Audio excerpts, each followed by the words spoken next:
प्रिय विद्यार्थियों, हिंदी साहित्य BA तृतीय वर्ष प्रथम प्रश्न पत्र के अंतर्गत इन दिनों हम मलिक मोहम्मद जायसी का अध्ययन कर रहे हैं। इसके पिछले वीडियो में हमने कवि परिचय जाना था और कवि परिचय के बाद अब हम महत्वपूर्ण पदों की व्याख्या प्रारंभ कर रहे हैं। तो जिन विद्यार्थियों ने पहला वीडियो नहीं देखा है वे अवश्य देख लें और सीधे सीधे हम चलते हैं महत्वपूर्ण पदों की व्याख्या की तरफ।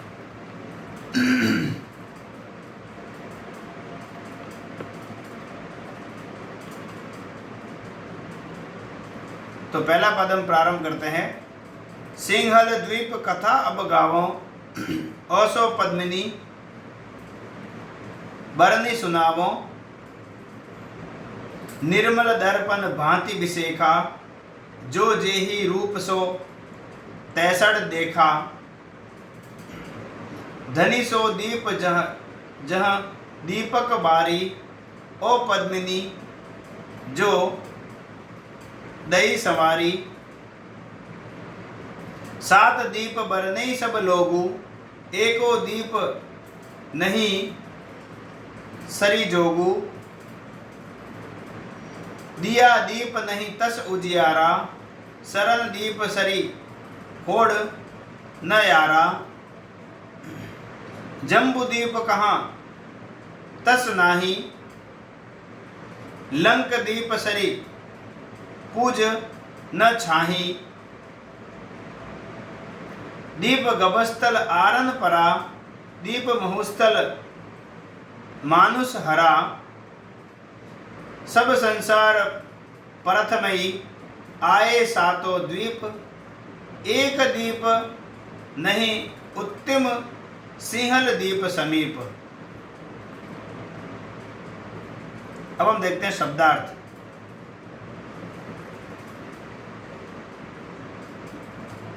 सिंहल द्वीप यानी सिंहल द्वीप, वर्णी अर्थात वर्णन करना, बरनक अर्थात वर्ण की, विशेखी अर्थात विशेषता, दिया द्वीप अर्थात काठियावाड़ के पास दीव नामक द्वीप, सरा द्वीप अर्थात सरन द्वीप जिसे सुमात्रा भी कहा जाता है, जम्बू द्वीप एक प्रसिद्ध द्वीप, आरन हरा मनुष्यों से रहित,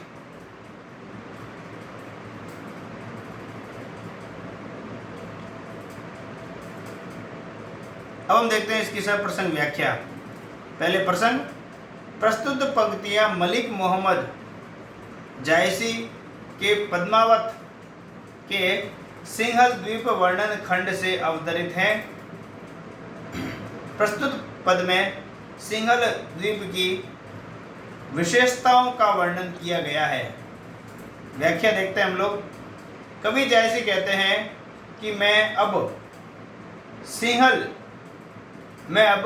सिंघल द्वीप की कथा कहता हूँ और उस पद्मिनी का वर्णन सुनाता हूँ। वर्णन की विशेषता दर्पण की तरह है, जैसे दर्पण में जो जैसा होता है वैसा ही दिखाई देता है, ऐसे ही सिंहल द्वीप के वर्णन में जो वस्तु जैसी होती है वैसे ही वर्णन से समझी जाती है। वह द्वीप धन्य है जहाँ दीपक के समान सौंदर्य का प्रकाश करने वाली स्त्रियां हैं और उस द्वीप में पद्मिनी जैसी सुंदर नारी का अवतरण किया है। संसार में लोग 7 द्वीप की चर्चा करते हैं और एक भी द्वीप इस द्वीप के समान नहीं है।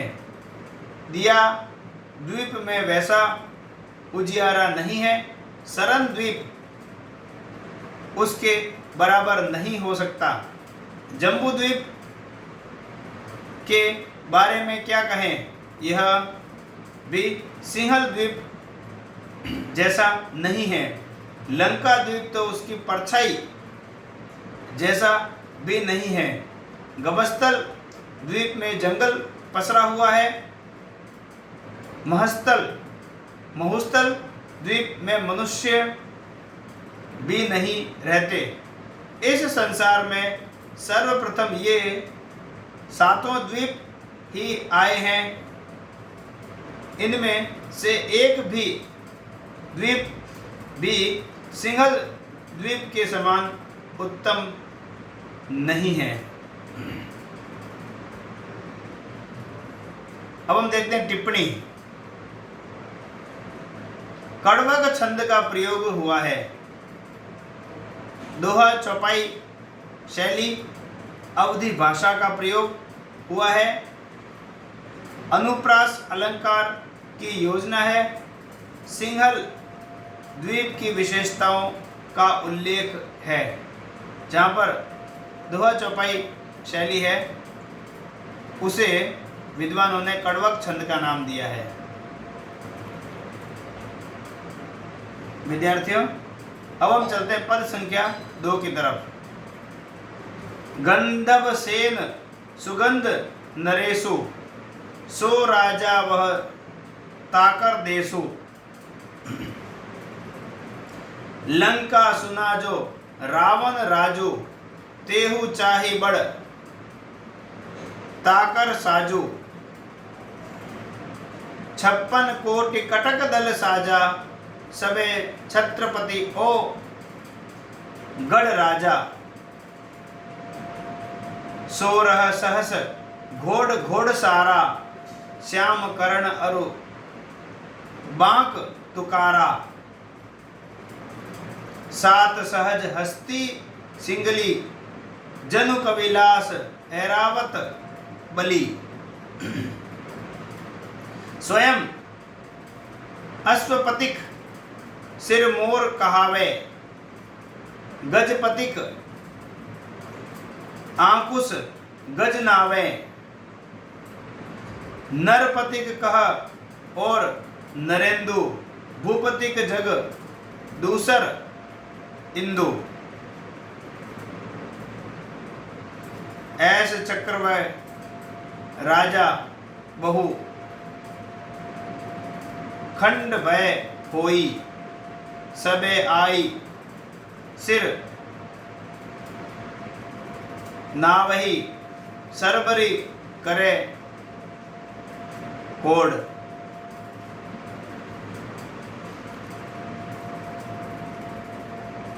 अब हम देखते हैं शब्दार्थ। सुगंध, सबसे पहला शब्द है सुगंध, अर्थात यशस्वी, चाही यानी अधिक, दर यानी दल, औरंगंध बराबर सिंहासन वाले, श्यामकरण अर्थात श्यामकर्ण घोड़ों की एक जाति, तुकारा यानी तुषार देश के, विलास, विलास का मतलब होता है स्वर्ग,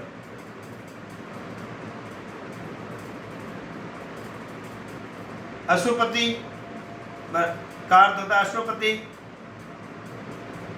नरिये बराबर नरेंद्र जिसको राजा भी कहते हैं, चक्रवय, चक्रवय यानी चक्रवर्ती, सरवरी यानी बराबरी। अब हम देखते हैं इसकी सप्रसंग व्याख्या।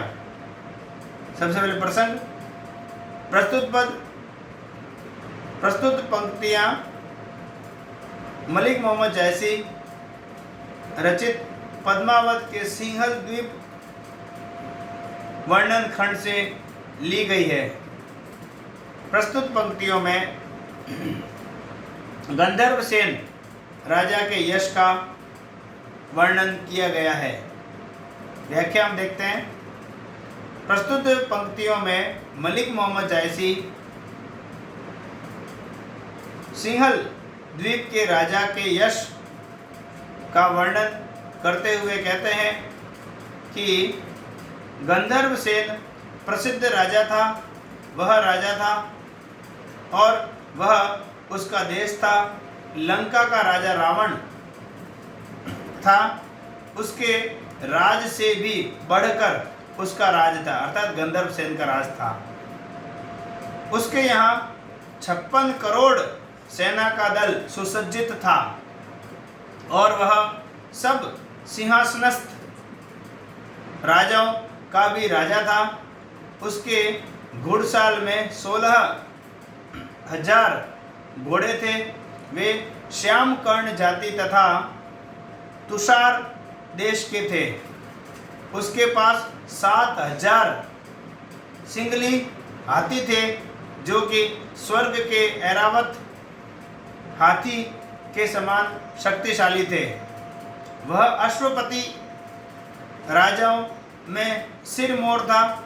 जैसे अंकुश से हाथी झुका दिया जाता है, उसी प्रकार वह अपने यहाँ हाथी रखने वाले राजाओं को झुका देता था। वह नरपतियों में नरेंद्र कहलाता था और भूपतियों के लिए तो संसार में दूसरे इंद्र के समान था। वह चक्रवर्ती राजा था। सारे संसार में उसका भय व्याप्त था।